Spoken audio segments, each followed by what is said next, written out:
Work hard for what you want in life. You work hard for what you want in life. That your word is your bond, that you do what you say you're gonna do. That your word is your bond, and you do what you say. That you treat people with dignity and respect. That you treat people with respect. Reach of your dreams and your willingness to work hard. The strength of your dreams and your willingness to work for them. Work hard. Work hard. Work hard. Work hard. Work hard. Work hard. Work hard. Hey guys, it's Tatum. Welcome to episode 44, shout out to Obama, of the Black Girl Boss Podcast. So when I was listening to last week's episode of the show, I mentioned TD Jake's Breakfast Club interview. So I took a little note because I definitely wanted to go into more detail about that interview in a solo episode. So if you guys have not seen or watched the TD Jake's interview, go to YouTube right now. Well, not right now because you have to listen to the podcast, but after you're done listening to the podcast, go to YouTube and watch TD Jake's interview on the Breakfast Club. So I watched the video over and I took some notes that really stood out to me that I wanted to cover with you guys here on the show and elaborate a little bit. Also, make sure you go get TD Jake's book. It's called Soar. I've been listening to the Audible version and I love it. It's like having just somebody dropping gems consistently in your ear all day. So I absolutely love it. Because of my lifestyle, I'm not really able to listen to books or read physical books as much anymore because that requires me to actually sit down somewhere. But I've been listening to the audio version and I absolutely love it. So let's hop right into it.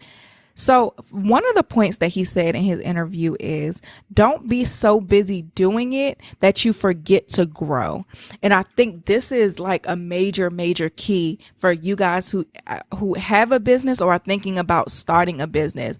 Having a business is way more than knowing how to do something. And just because you have a skill, that does not mean that you need to start a business around it. And that actually leads me to another point that he said. He says that you can hire somebody to do it, but you can't hire somebody to think it.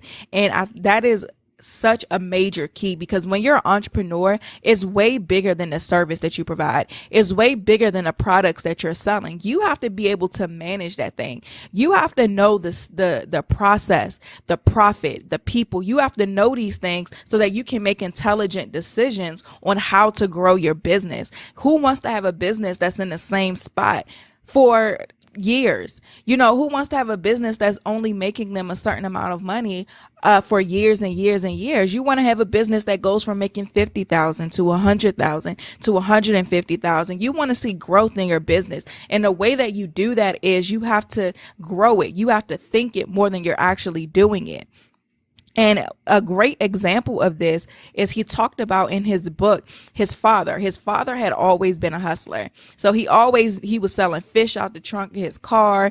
He was selling whatever. He always knew how to make money, but he didn't know how to grow a business. So his business that he had before he passed was he had a janitorial services company where he was working for different contracts in the community. But his father was so busy doing it, he was so busy cleaning that he wasn't recognizing bigger opportunities. So let's take that as an example. So if your job is janitorial services and you're too busy cleaning all the buildings, how are you going to know what your competitors are doing so that you can keep up with the trends? How are you going to know what your target audience wants so that you can keep up with their needs? How are you going to know whose contract is ending somewhere else so that you can get in there and pitch your business to that same company? You're not going to know these things if you're knee deep in the work. So don't get so caught up in what your service is that you forget to grow your business. That's the difference between an entrepreneur and a hustler. A hustler knows how to exchange cash for time. A hustler knows how to sell a product, get the money. An entrepreneur knows how to build a company. An entrepreneur knows how to sustain a company. An entrepreneur knows how to grow a company. So if you're in a spot right now where you can't even think about growing your business because you're too busy doing the work, you're too busy packaging shirts and selling it. You're too, and shipping it. You're too busy writing news releases or various public relations materials, and you can't go out there and generate new business, or you're too busy performing whatever the task is that you're unable to grow it. You need to take a step back and look at what you're doing and figure out what can you delegate. And that's something that I do as well. So recently, when I was coming back from Miami and I was on the plane, I was writing down. So this is a part of me preparing for 2018. And something I want you guys to do is, if it's November, this episode is coming out October 30th. So you got like 2 days. If it's November and you don't even know your goals for January or 2018 yet, you're already behind. If it's November and you have your goals and you're not preparing for the goals for 2018 yet, you're already behind. Something that I do is I set my goals for the next year around like September. And then from September to November, I'm planning. I'm preparing. I'm doing things earlier. So let's say if my goal for 2018 is to lose weight, that means from now leading up to that, I'm trying to find the right gym or the right fitness program to get into. I'm trying to work out a little more just so I could get used to it. And to be honest, I'm losing some weight now. So that means that's less that I have to do for that goal in the new year, or I'm adjusting my eating habits so that I can get used to eating healthy and I'm not shocked once the new year comes. That's how you prepare. Or if you want to do more in your business, or you want to better balance your business with your 9 to 5, then let's start waking up a little bit early now so you can get used to it. Let's start taking our lunches to work and then eating them somewhere or in the building or whatever, and doing your business on your lunch break. Or let's start leaving on time every single day at work so that our superiors can get used to us not being there after a certain time. So when we're ready to roll out and get to work on our business, we've already established that pattern. So again, if you have not set those goals yet, you're definitely late, but it's not too late. So definitely set those goals ASAP and start looking at how you can prepare for those goals ahead of time. So I have a finance goal in 2018. I'm going to be starting a new business, and I'm not getting rid of my current one, but I'm starting a new business in 2019 that's going to require a certain amount of seed money. So now I'm looking in my business now, like, okay, where can I cut back so that I can start saving some money towards that now? Or what can I do extra so that I can generate more money into my business so that I can be able to finance that? What am I doing in my personal life that I can cut back on so that I can allocate that money to invest in this new venture? So these are the things this is how you plan for the future, you guys. So going back to what I was saying, when I was on the plane, I was writing down just everything that I spend my time on every single day. I like to do SWOT analysis. I live by SWOT analysis. A SWOT analysis is the most simple thing that you can do, but it is so, so, so effective. And the way you do it is literally take a piece of paper, draw like a big cross in the middle of it. So you have 4 sections on your paper. Write a S for strengths in the upper left-hand corner. Write a W for weaknesses in the upper right-hand corner. Write opportunities in the bottom left-hand corner. And then write threats in the bottom right-hand corner. I do this on my business all the time, and especially throughout at the end of the year, because that allows me to see where the holes are in my processes. That allows me to see where the holes are in my structure. That allows me to see what's working and what's not, so that I can do more of what's working and less of what's not. It also allows me to recognize the threats that I have as well. So a threat can be something like consumer perspective. So let's say if you're selling coffee mugs, I don't know, to millennials, a threat can be millennials don't want to buy coffee mugs. That's a threat. Or millennials don't have a sense of urgency about buying coffee mugs. It's kind of a sporadic thing. So that's the type of things that you would put in threats. And then once it comes to setting your goals and figuring out what you're going to be doing differently in your business, you have to implement things that overcome those threats, that overcome those biases, and that allows you to continue to grow. So when I was on the plane, I did the SWOT analysis, and I also wrote down where I spent my time, like what was most of my time going to. And after I wrote down every single thing, and it's easy because I do I do schedule out almost everything. So I was able to refer back to my calendar, refer back to Trello, where I write down my goals for the week and tasks and things like that. So I'm writing down everything that I spend my time on, because time is that one thing that you cannot get back. So I'm writing it down and writing it down. And then after I write down that list, I look at it and see what requires me, what requires Tatum to do. If it doesn't require me, then it needs to be delegated. And I need to spend the time doing what only I can do so that I can grow this business. And delegate the things that anybody can do or that I can teach somebody else to do. That way the business is managed and it grows. So I bringing on 2 new team members on the squad for 2018. And they're going to take care of various tasks that I can easily teach them to do. But me, nobody can grow my business but me. Nobody can manage or work with one-on-one my clients but me. Nobody else can seek out new business opportunities and pursue them but me. Nobody can forecast future opportunities but me, because I know the vision, I have the skill, and certain things are going to just require me. However, once you really make that list and you look back on it, you will realize that 60 to 75% of what you do every day can be delegated. And I know y'all are probably like, Tatum, I understand that, but I can't afford to hire anybody. You don't have to. There are a lot of people who want the skills and they're not getting them. So I don't pay anybody on my team right now. You know, they're working because, and they're getting something in return. They may not be getting a paycheck, but what they're getting from me, from the mentorship, from helping them grow their businesses, from just seeing how I operate so they can apply that to their business, like they're getting an inside perspective that's priceless. But I'm not paying them yet because that's just not the position that I'm in right now, especially not while I'm trying to allocate money to a new venture. So don't allow that to hinder you from delegating things out. Hire interns. Hire people who are looking for experience. Interns are great because they're in college mostly.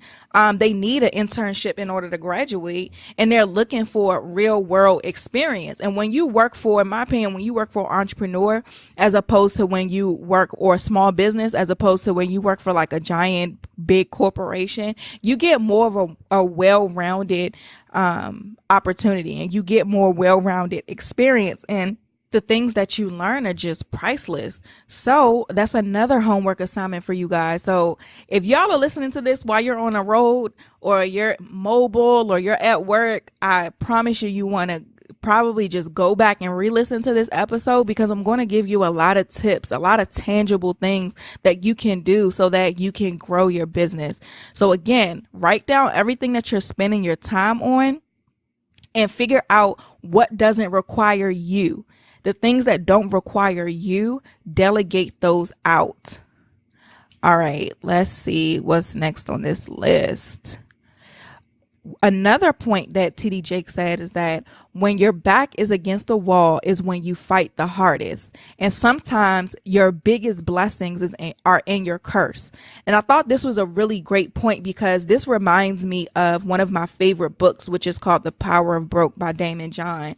And in that book, Damon talks about just how when you don't have anything, you're forced to be resourceful. When you have money, it's almost kind of like a hindrance, because then you just start spending it on silly things, and you're not as creative as you would have been if you didn't have the money. Like I like to use an example of myself. When I was in college, I could afford a coffee maker, but for some reason I was just like rebelling against buying one. And but I've been a coffee drinker since I was a teenager. I don't know if that's a good thing or not, but I've been a coffee drinker for a long time. So I didn't have a coffee maker, but my roommate had like a hot water heater.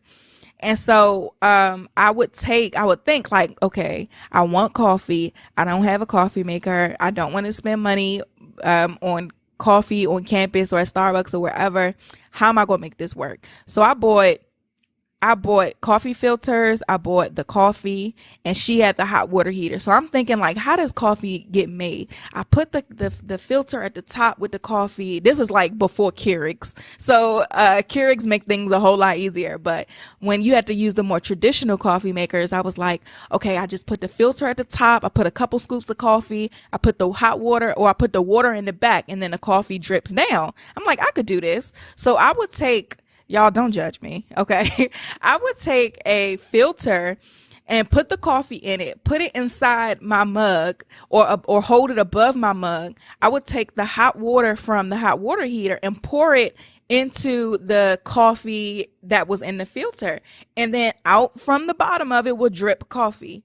Like, I had the whole thing. I figured out the whole system. And I used to make coffee like that every single day. I didn't have to spend money on a coffee maker, but I got my coffee and it tasted good. So that sounds crazy, but that's the power of broke. That's what happens when you have limited resources and you just have to figure it out. That's when your brain gets to operating at full capacity and you get creative and you make things work. So I say all that to say, to piggyback off of TD Jakes, when your back is against the wall is when you fight the hardest. So don't let your back being against the wall cause you to give up. Don't let your back being against the wall cause you to crumble. And don't let abundance of resources cause you to not be smart, or not be resourceful. So don't think because, okay, I have money, I have this, I have that, like, let me just do this. And I can even tell you my experience from the opposite end. When I started making money, I used to be investing in anything like, oh, yeah, this sounds like it's going to work. Let me do this. I'm paying $300 a month for a software that don't even work right, that I don't even like, because it's something's wrong with it. So then I got to go back and cancel it or whatever. And it allows me to learn what different softwares are. Yeah. But I didn't have to pay $300 to do that. It's just because I had it. I didn't care about just tossing it out for the sake of my business, because like I tell y'all all the time, I don't have a problem investing in myself, but making money and sometimes can just really cause you to not be as smart with the resources you have. So again, you guys, when your back is against the wall, see that as a positive, see that as a strength. If you don't have any money in your account, if you don't have anybody that started a business before, if you don't have anything, I promise you have enough to get to the next step. There's a story in the Bible where I'm not a Bible scholar now. I'm still new to this, but I can't remember who it was, but she just kept praying to God that she didn't have food, but she had all the ingredients, but she didn't realize that she had the ingredients because she was just so distraught on not having food. So the same thing for you guys, just because you don't have what the end result is doesn't mean you don't have the resources to create that. So it's a mindset shift that needs to happen to where you don't let tough times get you down. Instead, you pick up your what is it called? It's a little thing that you put to your eye, your magnifying glass. You pick up your magnifying glass and look around you to see where the resources are, where are those ingredients that you're missing. So yes, that's my point for that. Let me move on. Let's see.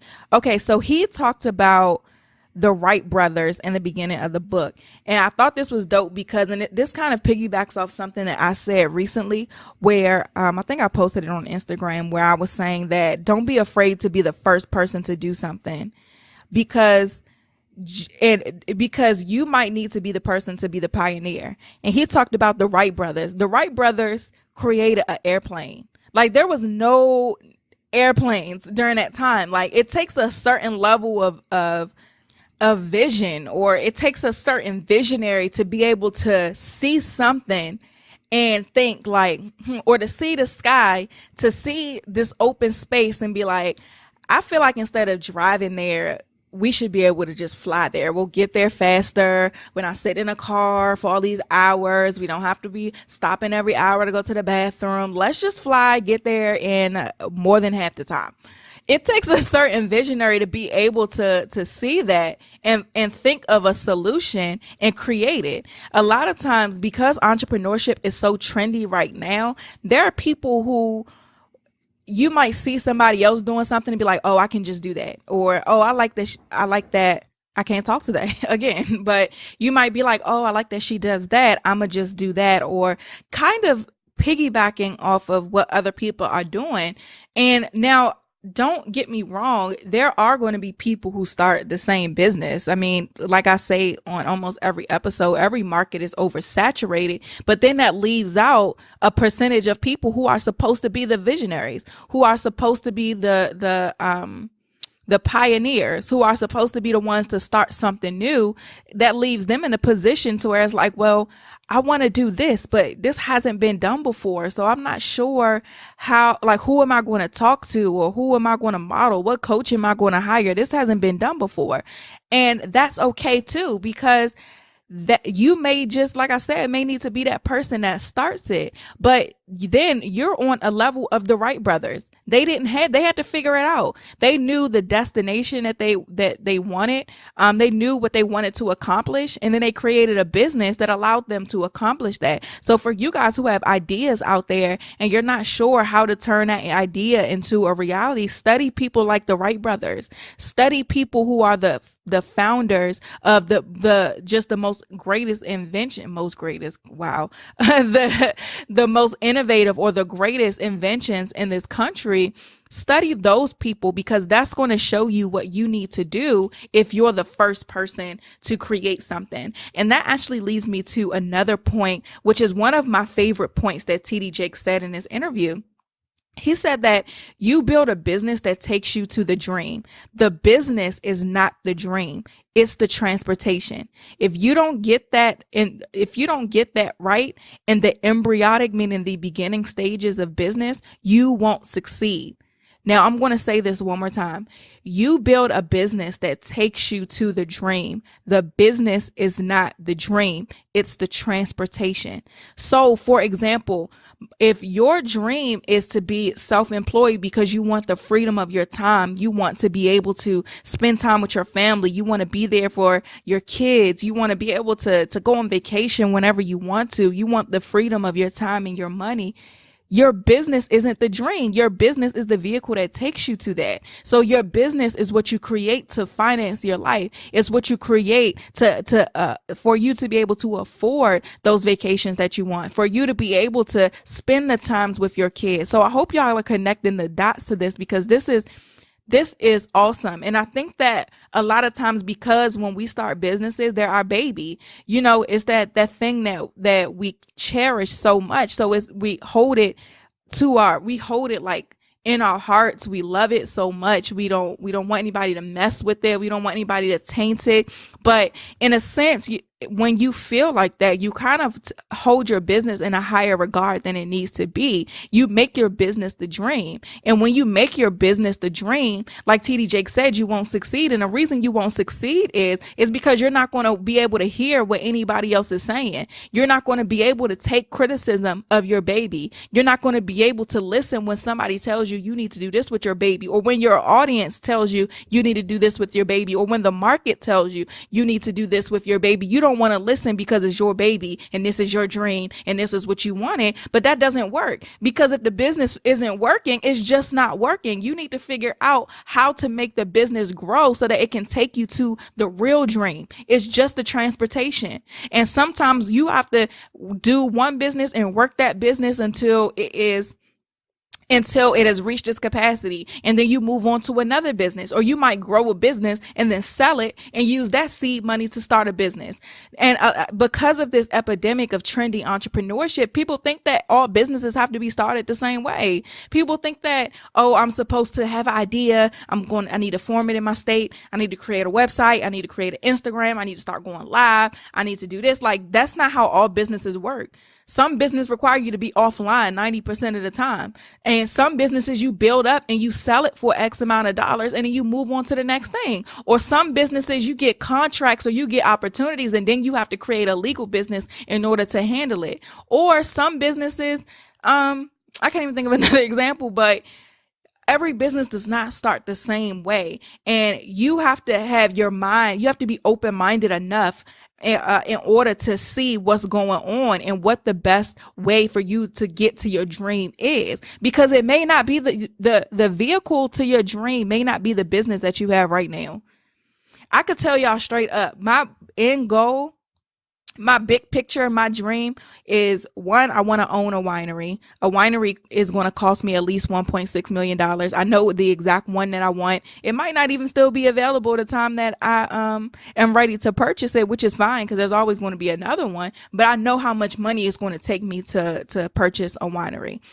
In addition to that, I want my kids to have wealth early. So I want to start an investment business where my kids will be able to have equity in it as soon as they're born. Like, you know how, this gonna sound crazy, but y'all know. So you know how when you were young, your parents used to have like bills in your name and you try and figure out why when you ready to go get a credit card, you got Verizon bills that you haven't paid, you know, and your credit already messed up from the beginning. I know I'm not the only one who has some bills in my name, but, instead of doing that, I want my kids to have businesses in their names. I want them to go and look at their credit and be like, how I start with a 700 credit score?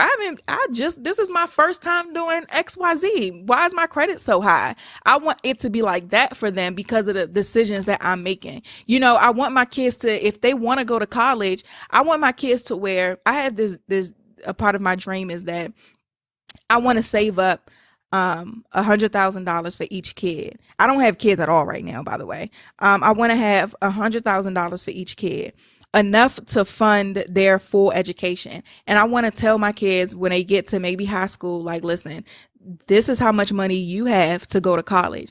Now, if you get any type of scholarship, like an academic scholarship, a sports scholarship, whatever, to where you don't have to pay for college, this is your money when you graduate. Like, that's the type of setting up I want to do for my kids, or have my kids have equity in certain things so that they're building wealth already, or, you know, so this is my mindset. And I know that my coaching business is not the vehicle. My coaching business is not the dream.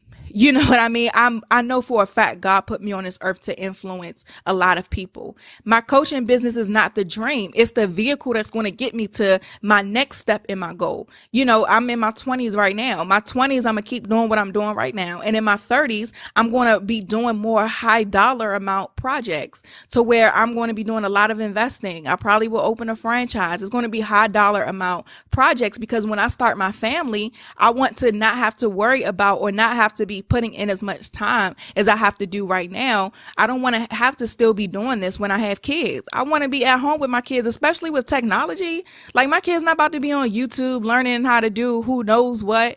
And I'm not in their life to be influencing them. I want to be the bigger influencer on my kids. So that's going to require my time. So in my 30s, I'm going to be doing a high dollar amount investing. And then after that, I'm going to probably buy my winery whenever it's the most practical.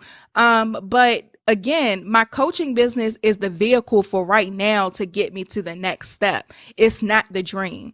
You know, if something happened to where, let's say the coaching business didn't work, God forbid, or let's say to where something just happened to where this vehicle isn't working anymore, it breaks down for some reason that's out of my control, I'm not going to be devastated because it's not the dream, it's the vehicle. My dream isn't to be a business coach. My dream is to build wealth and set up my kids, my great grandkids, my great grandkids, you know, so that they can have a fair shot at life and whatever they want to do without having to ask somebody else for it. You know, my big dream is to be able to influence women, teenage girls, people in a way to where we just fearlessly go after what we want and we take responsibility for our lives. That's the dream. The vehicle is the business is just the vehicle to get to that dream. So for you guys who may have gotten caught up in the entrepreneurship life, or you may have gotten caught up in the business, I want you to really take a second and think about what's the dream. Is the business that you have right now the vehicle that's going to get you to that dream?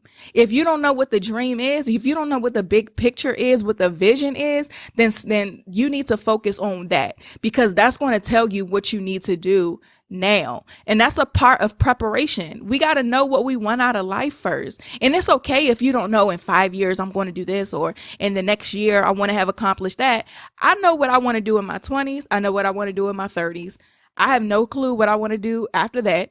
And I have no clue what I want to do, let's say 3 years from now. Like, I have like decade goals, but I don't have everything mapped out. The only thing I want to map out is like the next year of my life. And then I want to reflect on that year, listen to God and what he wants me to do, and then move accordingly from there. You don't have to have the rest of your life planned out, but you should at least know the big picture, what the dream is, and take a look at your current vehicle. And is it in good condition to get you there? Are you trying to get from DC to California in a 1967 Chevy Cavalier that gives out every 20 miles?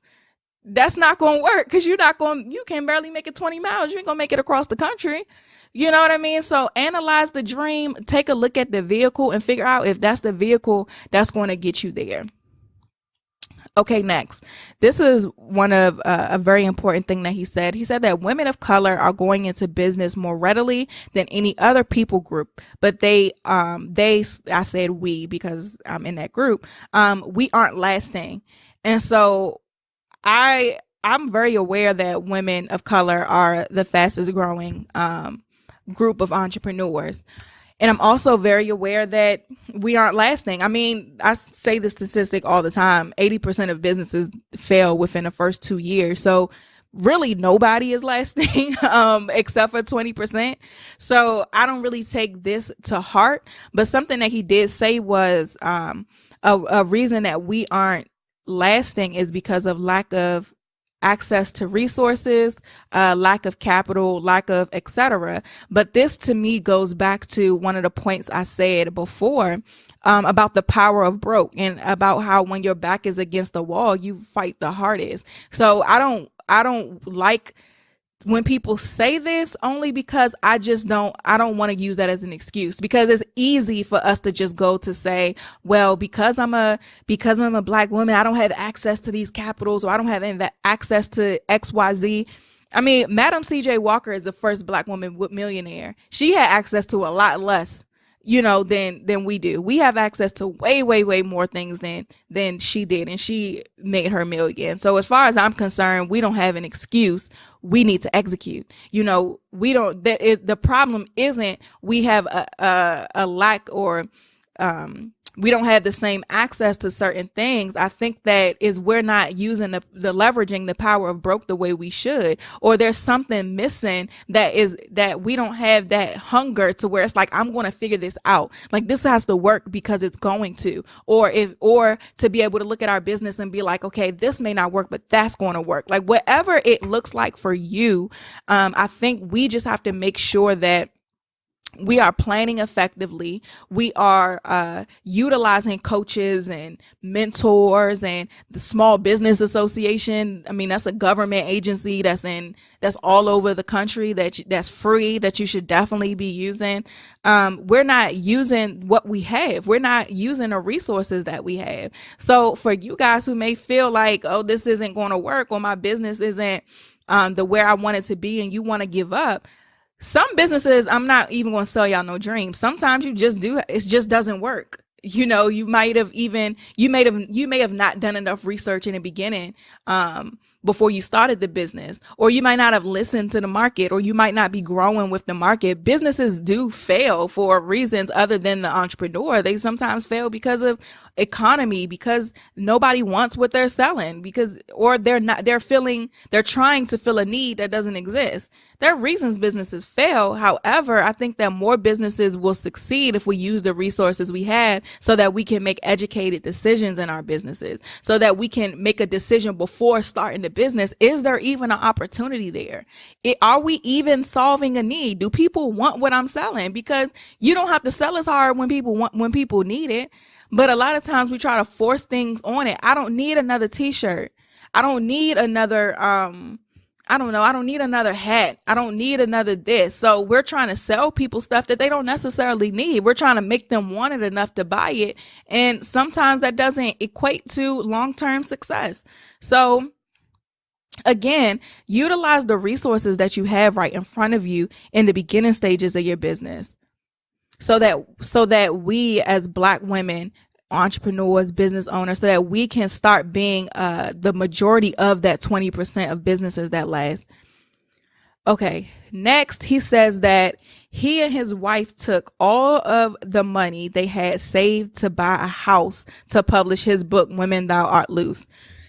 And excuse me, guys, I probably need to get some water, but I wrote this down because this showed me two things: sacrifice and investing in yourself. They took all of their money that they have in their savings. This was the money they were going to use to buy a house. And they took it, and he published his book, Women Art Thou Loose, which has gone on to sell over 7 million copies. This takes sacrifice. And a lot of times we don't want to sacrifice anything, and I really don't understand that. That's one of the biggest mistakes that new entrepreneurs make, is you think you don't have to sacrifice. We get too caught up in the glitz and glam of entrepreneurship online, and that we don't realize what sacrifices go into making a business profitable, to making a business last. You know what I mean? We get caught up in the testimonies and the stories of these people who are successful and not telling you the real struggle. That's why we started this podcast, so you guys could hear what it's like in the trenches. And in the trenches, it takes sacrifice. It's going to take sacrifice way longer than in the trenches, but the sacrifices a lot of times hurt a little bit more in the beginning. So I told y'all I clean buildings so that I can be able to afford my business coach. I did what I had to do. You know what I mean? I ate ramen noodles all the time, like all the time. I made spaghetti because I knew that it would last me all week because I was only feeding myself. If I was feeling a little fancy, I might make like an Alfredo or something, and that lasts me a week. But other than that, I would go to work with peanut butter and jelly sandwiches. I did whatever I had to do because all of my money went back into my business. I stayed living at home with my parents a little bit longer than I wanted to because I was putting money back into my business. This type of stuff takes sacrifice, but the problem is people don't really want to sacrifice. You know, you're not willing to give up something that you value in order to see your business successful. And all that means is you value whatever you aren't willing to sacrifice more than you value the dream. And I'm not talking about the vehicle. I'm specifically talking about the dream. I did not value food more or eating good more than I valued my dream. I did not value not wanting to clean freaking toilets or clean a building more than I value my dream. I was willing to do whatever it took for the dream because that's what God called me to do, because that's what I ultimately wanted. And I refused to die full. 91% of people and 90% of people die without fulfilling their dreams. I don't want to be that person. I want to go to God when it's all said and done and be like, I used every single thing that you gave me. You know what I mean? So a lot of people are not willing to make the sacrifices. And I'm sure that TD Jakes and his wife's friends was looking at them crazy, if they even told them. I'm sure they family or friends, if they knew, were looking at them crazy like, so y'all gonna use y'all whole savings? Y'all got this family, and y'all supposed to be buying a house, but you're going to use that to publish a book? Why would you do that? That's not smart. What if the book don't even sell? Like, who really even, the majority of books don't even make it to the New York Times bestseller. You need like a major publisher for people to want to buy your books. How are you even going to be able to, like, this is how people talk to you. And this is how people knock you off your game. And this is how people stop you from fulfilling your dream, because you're getting caught up in the sacrifice. It's not about the sacrifice. It's about the dream. And you have to want the dream bad enough and be willing to do whatever it takes. So I know I'm preaching a little bit, but I liked this part because, and I brought up the part about, the friends, because one of my favorite quotes is by Jay-Z, of course. I know I love him. Is don't listen to anybody, everybody's scared. And one of the things that I always do, I think I talked about this on the imposter syndrome episode, is I guard my next move like I guard my life. Like, I may tell y'all I'm going to start a new venture in 2019. Y'all have no idea what that venture is, and you will never guess it. Or I may tell people in my friend circle, and I probably won't, but if in conversation, if it comes up, I'm going to be very vague about it, because I guard that. I don't need anybody stealing any ideas. And two, I don't need anybody talking me out of what I know I'm supposed to do. Or if I hear something and God tells me something that he wants me to do, I'm not telling anybody about it. I told y'all that God is one thing that God wanted me to do before the year is over, and to push everything else I wanted to do into next year. And I'm currently doing it. Y'all don't know what it is yet, because I have to guard it, because I don't want nobody to talk me out of it. And I know the reason why it's so hard for me to do it is because it's a big blessing attached to it. So when that thing happens, I'll tell y'all, but like, you have to guard this stuff, because people are going to try to put their limitations on you, and you don't have time for that. You got to move boldly and confidently when it comes to your dreams, and not listen to the naysayers who are miserable at work and want you to just be miserable with them. So anyway, moving on. The next thing that he says, what he said is, if you know how to do something, you will always have a job. But if you know why they do it, they will always work for you. Now, this is deep. I'm going to say it one more time, and I'm going to elaborate on it, because I had to like pause the video and think about this in order for me to fully grasp the concept. So he says, if you know how to do something, you will always have a job. But if you know why they do it, they will always work for you. So the best way to break this down is a scripture in the Bible where it says, if you teach a man to fish, he will always eat. No, wait, if you give a man a fish, child, I told you I'm no scholar here. But if you give somebody the fish, they will know how they will have food. But if you teach them how to fish, then shoot, I don't know, I messed that all up. Anyway, the point is, if you know how to do something, so let me make it super easy. If you know how to paint, you will always have a job, because somebody will hire you to come paint, right? If you know why people are painting, then they will always work for you, meaning that if you know why something is being done, you're able to make educated decisions. You're able to know, okay, you're painting because this paint covers up this chemical or whatever the back story is to it, or all the knowledge that you have about it, because you know why it's happening. One, you're able to better sell. Two, you're better able to make decisions. Three, you're better able to set yourself apart from the other painters. And four, you're able to do something that they can't do. You know, somebody can learn to paint, but if you know why they're painting, then you will always have the competitive advantage. So if you have fish, you may be able to eat, but you're going to always need somebody to go fish for you, because you don't know how to do that. You only know how to do a small fraction of the process, or you only know how to do the end result. So for you guys who are looking at you're looking at, let's say, somebody else's social media, and you see, they're going live 3 days a week. I'm gonna go live 3 days a week. You don't know the system that's on the back end. You don't know why they're doing that. And that's why I don't really worry about anybody that does what I do, wants to do what I do. I don't worry about anybody that tries to start a podcast because they see that it's been successful for me. I don't care about that, because they only see the end result. You only see or hear the show that comes out every Monday. You only see the growth in my business based off of some of the things I may talk about, but you don't see the back end. You don't see the sales funnels that is on the back end. You don't see what's on my paper when I do these SWOT analysis. You don't see the way I educate myself. You don't see me up at 5 o'clock every single morning doing certain things. You don't see this stuff. You don't understand. You're not in my brain. You don't understand why I'm doing certain things. So you will never be on the same level as me. You have to figure out how to do it for yourself and make it work. And the same thing for you guys. Don't try to be looking at somebody else's stuff and think, oh, I can just do that. You don't know why they're doing it. So once you figure out the why, instead of copying what somebody else is doing, if you look at the why you're doing, why you want to accomplish something, then you can create a process that works. Then you can start building a team that's effective. Then you can start seeing results in your business. But like he said, if you know how to do something, you'll always have a job. If you know why they do it, they will always work for you. So entrepreneurs, we need to know why. We need to ask every question under the sun. I'm probably the most annoying person to have a conversation with or to ask for my opinion, because I'm going to ask you why all the time. Why are you doing that? Well, what makes you do this? Well, why? Well, what makes you think that's going to work?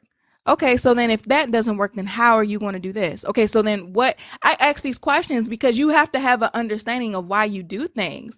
But that level of introspection doesn't exist as much these days because we're used to getting things so quickly. We're used to just posting, or we see other people posting online and making all of this money. We see other people post one product and then they show you their PayPal and they got all this money, or we see people doing these things, but you don't know why they're doing it. You don't know what systems are in place, what's working, what's not working. So for you guys as new business owners or aspiring business owners, really take a look at what you want to accomplish, whether it be your revenue goals, whether it be your social media goals, whether it be your business goal, like whatever the goal is, look at why you want to do it. And that's going to really help you come up with a process that works. And it's going to help you be able to, if the process doesn't work, it's going to help you be able to look back on it and make adjustments because you know why you were doing it in the first place as opposed to shooting in the dark. Okay, so the next point is you have to be purpose driven and not profit driven. Now, that does not mean that you don't worry about the profit. It just means that the money is not what motivates you. And this goes back to the dream. The dream needs to be your motivator, but you have to be mindful of the profit as well, because if your business is not profiting, you're not making any money. And why go through everything that you're going through to get your business off the ground, to grow it, etc., if you're not going to make any money? So I'm not even going to elaborate on that anymore because I think it's pretty self-explanatory. You have to be purpose-driven and not profit-driven. And I actually do have something to say. If you only care about money, you will always be a slave to it.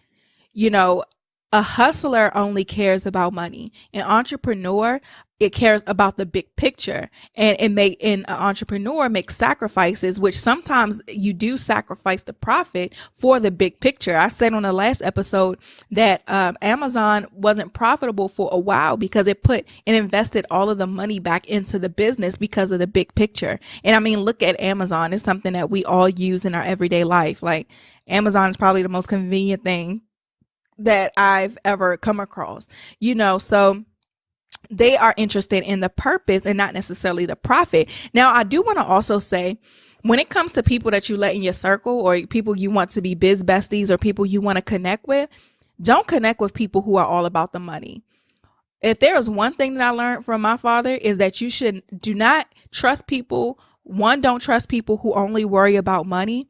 And two, don't trust people who don't have anything to lose, because those are the two types of people who will always stab you in the back. They will always do you wrong. If somebody only cares about the money and they're in your circle, then there's a cost attached to their loyalty to you.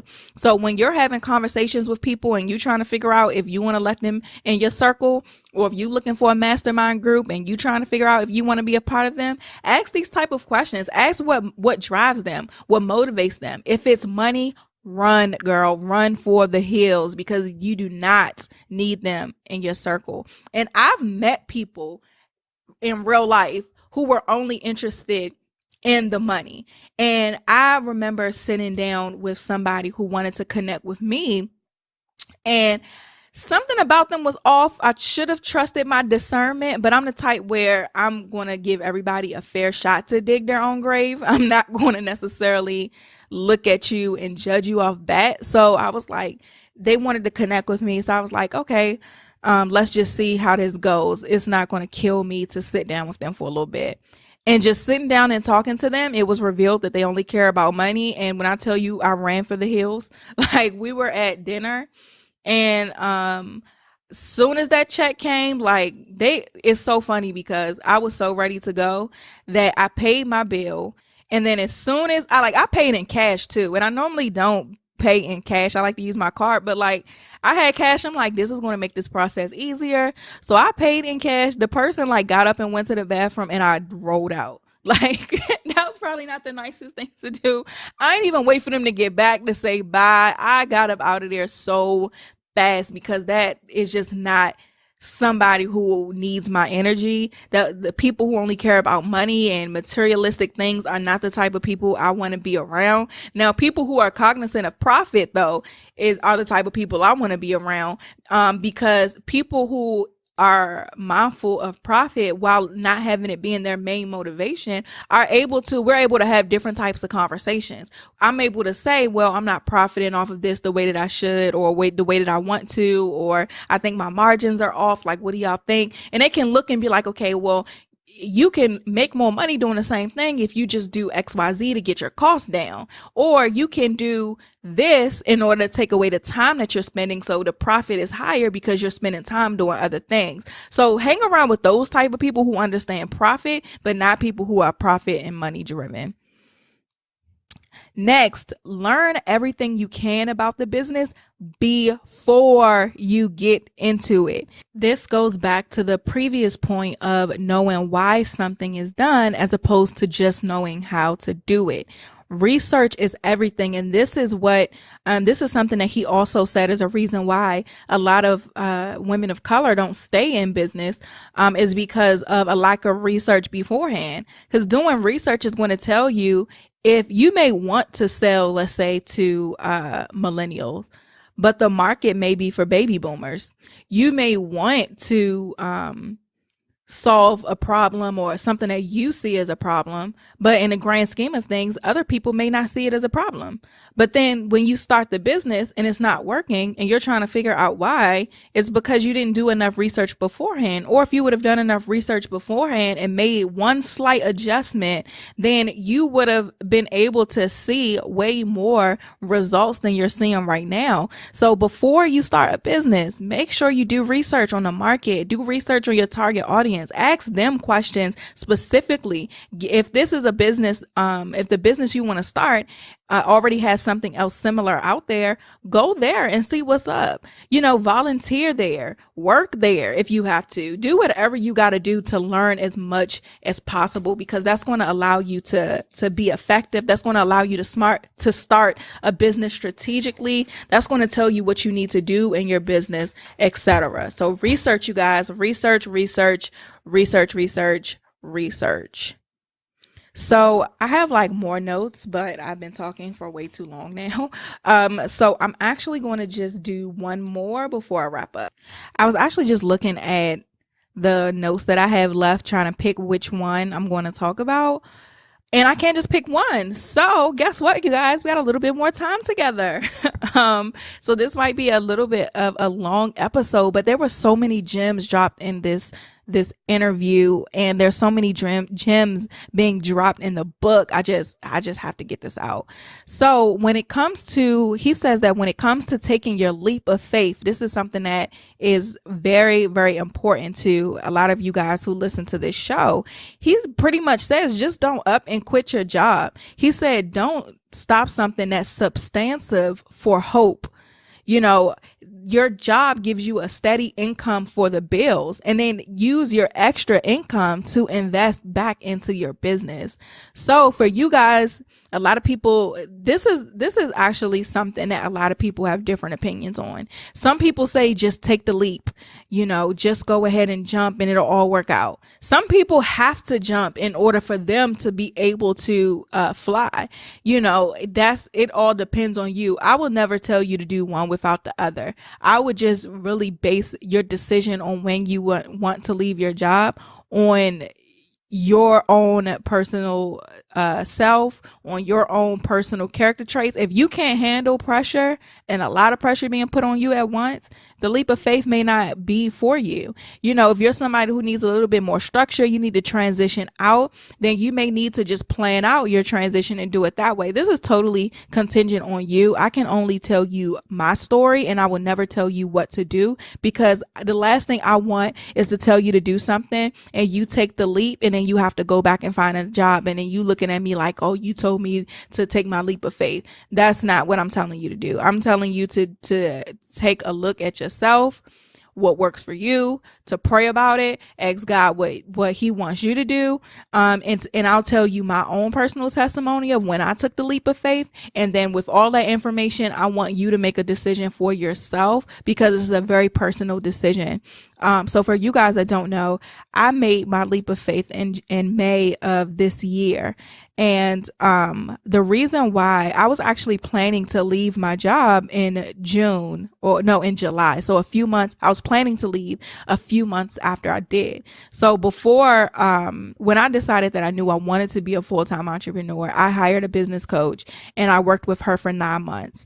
After finishing her program, I was in a good place in my business, and I felt like the best time for me was to wait until my lease at the time was up so that I can change my situation to something that was a little bit more affordable. I was living in Alexandria, Virginia. It's very expensive to live anywhere in the DC area, to be honest. But it's very expensive for me to live out there by myself. So with me eliminating my 9 to 5, my steady income, then I had to be smarter about the bills that I had. So I had to, my plan was to wait until my lease is up to leave my job so that I could move somewhere that was more financially friendly, so that I'm not like struggling, you know? So, but when I joined my coaching program, I had wrote out my letter of resignation. I wrote it out in June of 2016. I put it on a wall next to my vision board, and every single day I prayed to God. I read that vision. I read that resignation letter. I prayed to God that one day I'll be able to hit send on it. And I went to work, and I did that every single day. And, but I also prayed though, was I asked God, like, if I know I'm planning to leave in July, but if this is not your will and you don't want me to leave then just, I'll stay. Like, I was at a point where I'm like, I'm going to do whatever you tell me to do. So if you don't want me to leave in July, I'm not going to leave in July. And at that point, after writing that and praying those prayers every single day, I just waited for God to tell me what to do. And so it was around April 2017 when I got confirmation for God, like a little whisper, like it's time. And I was like, uh-oh. Because like I told y'all, my plan was to leave in July. It was April. My lease wasn't up for a few more months. I'm like, what you mean? It's time. So it was definitely, and it's crazy because I was hoping that me and God, my plan and God's plan would kind of like align, which never happens. So I was hoping that, you know, those things would kind of add up, and he like, yeah, it's July, go ahead. And I'd be like, yes, just as I planned. No, that's not how it works. So, but I was also kind of hoping that he wouldn't tell me to leave later. Like if July came around and he was still quiet and I'm mad because I'm still at this job and I'm ready to go, I would be a little salty. But I definitely never even imagined to get the confirmation that I did earlier than anticipated. And to be honest, for you guys who are still unsure about when you hear from God, and I'm going to do an episode on this about practically how to make God your business partner, because this is a process. Like I told you, I'm not a Bible scholar at all, but I have grown so much spiritually over the last year or so, and just to be able to hear God's voice clearly is something I've always wanted. But for you guys who are still struggling in that area, a good way to kind of fact check if you're hearing God or yourself and your own thoughts is to double check with the Bible. Like if something in the Bible lines up with what you believe you heard, then that's from God. And that's as practical of it as I can give you. So what I did was, because I wasn't sure at the time, and the last thing I wanted to do was to think I heard from God and I didn't, then I'm out here taking this leap of faith looking crazy. What I did was I looked into the Bible and I was like, looking at different things about faith. And so what I realized was if I would have went with my plan to leave in July, that was a smart thing to do. That was the logical thing to do. If me leaving in April, and I left in May, I put in a 4-week notice as opposed to a 2 weeks notice, because the way my department was set up, they needed more than 2 weeks to get their life together. So I just told them and gave them 4 weeks, so a month. But me leaving in April will require faith because I had to rely on God. And so because of that, I knew that that was the right decision, and that's what he wanted me to do because I've leaned on my own understanding my entire life, and me planning to leave my job in July was another way of me leaning on my own understanding. I'm very smart. I'm extremely, I have a lot of common sense. I'm very smart. I'm very naturally strategic. I make very good decisions most of the time. And I've done well for myself, in a lot of the positions that I've been in my life. So I've always done what I felt was best. And in this journey, God needed to humble me in a sense to understand that in order for me to get to that dream, he needed to be a part of it. And so I needed some character building, and I needed to have faith. And have faith and be obedient. So that's what I did. And that's how I left my job. I can tell you one thing. When I left my job, I was not making any money in my business. I was doing okay. I was getting ready to start my coaching programs. I was in the school with my youth program. But I wasn't making any type of money where I could totally support myself for a long period of time. But I never, since leaving my job and since taking that leap of faith, my business has grown tremendously. My business is very profitable. I have not missed a payment on anything. God has done exactly what he says he's going to do, and that's provide for me. I may not have always had the luxuries of certain things, but I've definitely always been taken care of. And so that's just my quick little story on my leap of faith. And I just encourage you to not just say I'm going to quit my job because I want to be a full-time entrepreneur, but to really just pray about it. Do some research, do whatever you got to do. Most importantly, pray about it. Wait until you hear from God. And then you figure out what's best for you. Again, I can give you advice, but I'm never going to tell you what to do with something like this. That's important, for your life and for your journey. So anyway, next he says that whatsoever you do, God will prosper. Like that's scripture. Of course, TD Jakes is a bishop, so it's going to be some scriptures in there somewhere. So he said, whatsoever you do, God will prosper. But the thing about this scripture is that if you don't do anything, God doesn't have anything to prosper. So for you guys, this is where that hope thing comes in as well. And we know the Bible says faith without works is dead. And just like this scripture says, whatsoever you do, God will prosper. So for you guys who are in that fearful state of, I want to start my business, but I'm afraid, or I want to do this, but I'm afraid, you have to take a step in order for God to guide you. You have to do something in order for God to prosper it. And then as you're doing it, that's when you can say this prayer, like, God, you said, whatsoever I do, you will prosper it. I've done X, Y, Z. I pray that you hold up your end of the bargain and prosper it. You know what I mean? So really take that to heart, you guys. You have to do something in order for God to prosper it. You cannot just sit on the couch and have faith. Faith alone is not good enough. You can't sit on the couch and pray for a profitable business and you haven't done what you need to do. You can't pray for a profitable business and you don't even know how much money you need for your business to profit. You don't even know how much your expenses are for your business every month. Like, these are things that you need to do. There's steps, there's actions that are required in order for God to bless you. Okay. Geez, I feel like I'm talking forever. So he also says that keep a hand on what's going on, but also detox. So with this, he was talking about social media. So with social media, you have to know what's going on in the world with your target audience, with your market, etc. But like he said, you got to take a break from it sometimes. Social media can be so overwhelming. I know even for me, I do certain things so when I'm on it, I don't have to see certain stuff. So I don't follow everybody. I really monitor I really protect what I see. But sometimes even with that, it can be overwhelming because on your explore page, something might pop up and you get caught up in the clicking and the scrollings of various things and it just becomes overwhelming. So make sure you detox, and that's a part of self-care as well. Make sure you just take some time off and regroup because it can really, really be a lot. And I think that's it. I'm skimming over my notes because a lot of this stuff we have talked about in previous episodes. So yes, I'm going to stop here.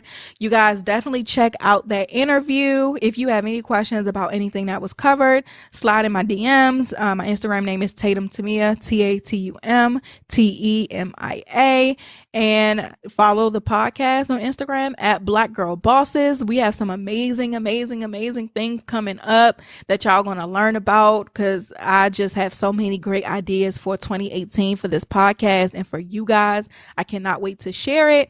And yeah, repost this episode. Tell me what you think. I would love to talk to you guys about it, and I will talk to you next week. See ya.